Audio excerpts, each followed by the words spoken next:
Hi, everyone, and thanks for joining us for a special installment of the Rocky Mountain MyREC Short Takes on Suicide Prevention podcast. I'm your host, Adam Hoffberg, and we are reporting in from the American Association of Suicidology 2018 conference. And today's installment is a special release that is in honor and to support the lived experience movement. We got a chance to sit down with individuals who have lost a loved one to suicide. We got a chance to talk to individuals who have survived a suicide attempt. And I want to take a moment to honor those that we've lost to suicide and dedicate this to my dear friend Allison and to all those that we've lost to suicide. Thanks for joining us today, and we hope you enjoy the episodes.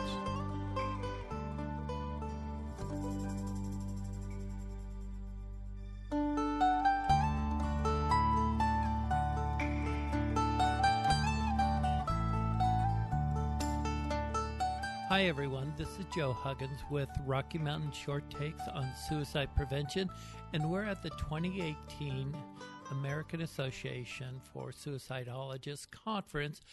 And as we've been here, we've been recording many different podcasts, and right now I've got from the American Foundation of Suicide Prevention, I have Doreen and Shannon to talk about their survivor outreach program. So, Doreen and Shannon, why don't you tell us a little bit about yourself and how you got involved in all of this? Well, I'm Doreen Marshall. I'm the Vice President of Programs at the American Foundation for Suicide Prevention.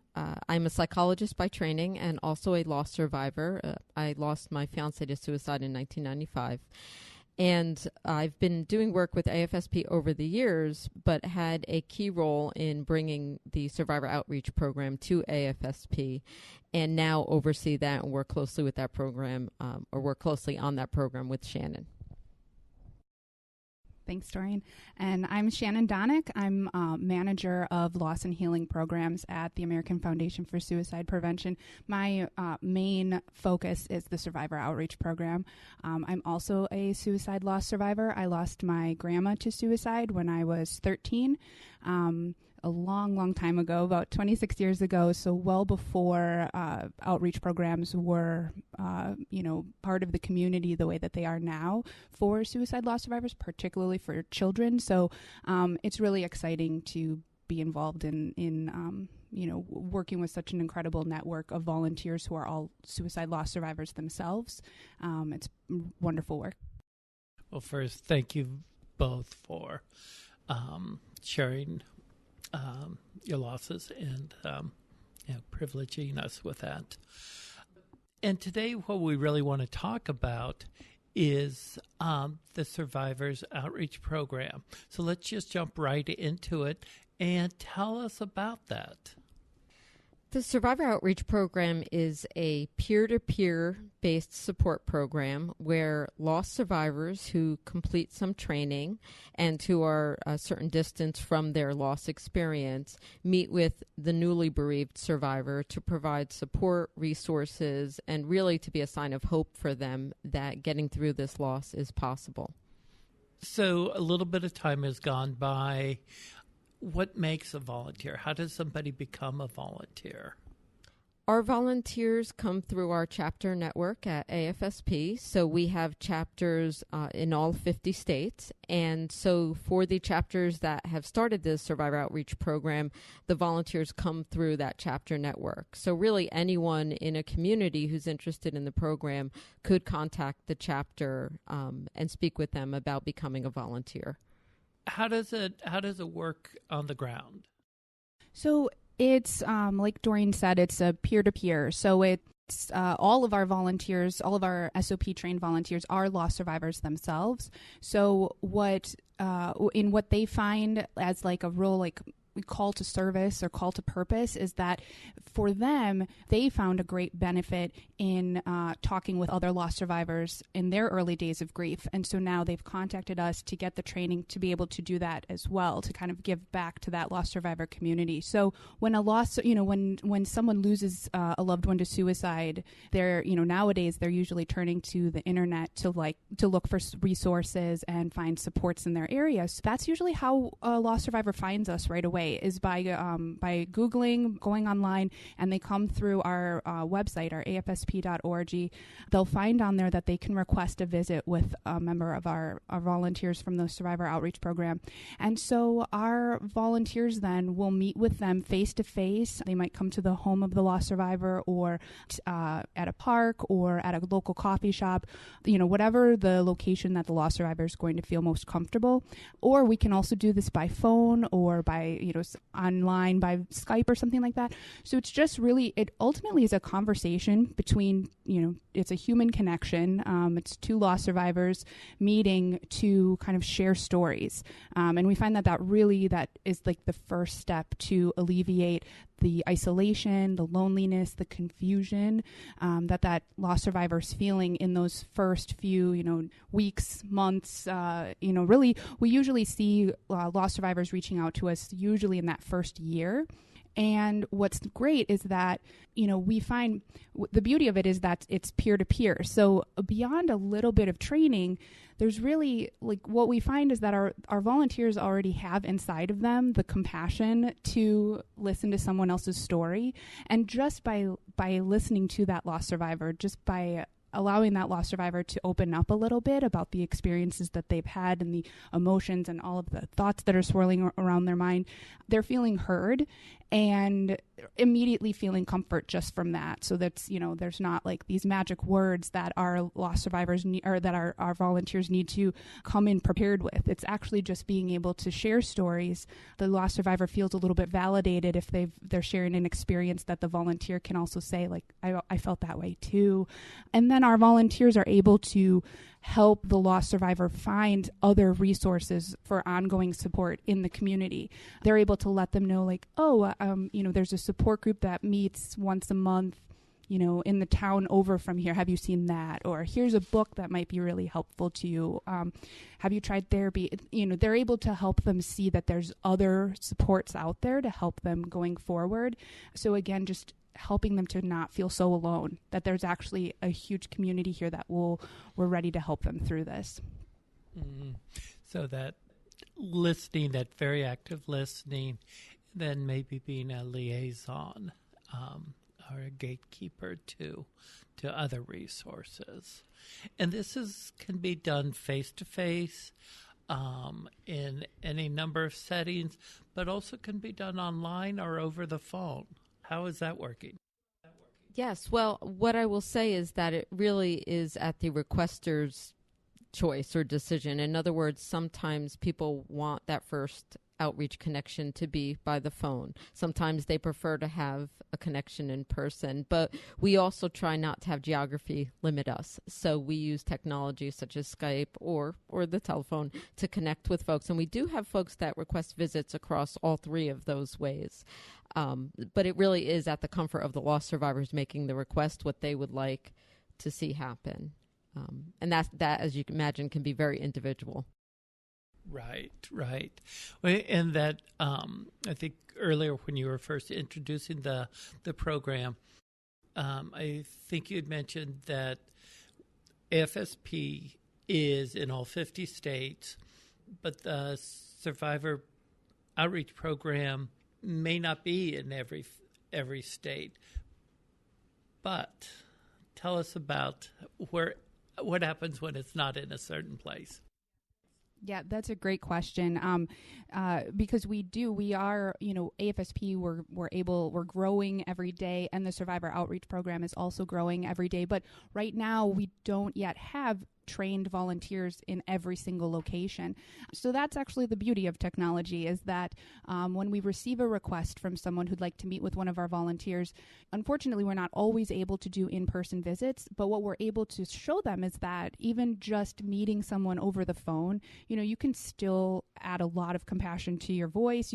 You're still sharing stories, so you're still connecting with someone and at least, helping them. Sometimes we find that the lost survivor actually is interested in a phone for the first request, kind of like Doreen just mentioned, because for some people it's pretty nerve-wracking. If they've maybe never been in any sort of therapy setting before, or, not used to opening up to share such personal details to someone that they haven't met, it might be a little bit scary to think about doing that face-to-face. So it actually helps us on both sides of things. It helps us if we're not able to have someone there, we can still set it up by phone or by video, and it allows the lost survivor too to kind of sort of like step in, like get their toes wet in the idea of looking at a peer-to-peer support. They might find that the connection by the phone was really helpful, and so now maybe once we point out to them if there's a support group in their area, now they might be able to look at that as being their next step for in-person comfort. And also, what we find is that loss survivors are busy as well. Loss has happened to them, but unfortunately, most of us have to get back to work. We have to find a way to learn how are we going to carry on this grief and start to heal, but also we have to pay our bills. So we find out that our loss survivors who are reaching out to us and wanting to connect with one of our volunteers have very busy schedules, and so being able to look at scheduling something by phone actually helps us. Usually it's a little bit easier to schedule that than trying to find an in-person time. So it is helping us a lot by able to, it gives us a broader reach. Right, a lot of different channels or different ways to make that connection. I was curious, is there a story that comes to mind that kind of illustrates this program? Well, I think one thing that I think both Shannon and I could probably attest to is our own experiences the first time we talked to another loss survivor after our losses. And I know for me, that was a moment that shifted everything in time, because what it did was it let me know that there's a community out there of people who are surviving this loss. And I think for most loss survivors, the first time they really are faced with suicide is following the death of someone they love. So I think part of the power of the program is this ability to show people the community that is out there. That's a very active community, both in terms of advocacy, but also in terms of supporting one another. And I know within our own program, we've had many volunteers tell us that the survivors that they meet with have been very grateful for the support, but also that it was a shift for them in terms of making them aware of this whole community of people out there to support them. And I would just add, more so than like one specific story, I just love to see that when, unfortunately there are pockets of the country that are still, parts of like New Mexico, Arizona, Wyoming, Montana, that are so spread out that it's actually really hard to find local resources at all in the area. So, our office is based in New York City, where we're lucky to have a lot of in-person outlets for our loss survivors. But in some places, it's really far. You'd have to travel very far to find another a community of loss survivors. So what's so great about our SOP program is that we're able to be able to have someone give a call to a loss survivor and connect by phone or connect online. And that might sometimes be the first connection and possibly only connection for some time for that lost survivor. So that's where when I talk with our volunteers after visits like that the lost survivor is so even more grateful, and our volunteer who was also a lost survivor is really feeling that sense of purpose that they were able to get their comfort too from being able to provide that. So that's, for me, it's always, I love to hear about after all of our visits that take place, but I really am happy to know that a lost survivor in an area where there isn't much other available resources, that they were able to find us and that we were able to meet them and help them. Yeah, thank you. I know you said this right at the beginning, but now that our listeners have had a chance to learn more about the program, I think we should revisit. How would somebody get in touch or learn more about the Survivors Outreach Program? So there's a number of ways. They could go to our website at afsp.org and request a visit through our website, and those requests come to Shannon, and she works with our volunteer network to assign those visits to a volunteer who would then reach out to the requester.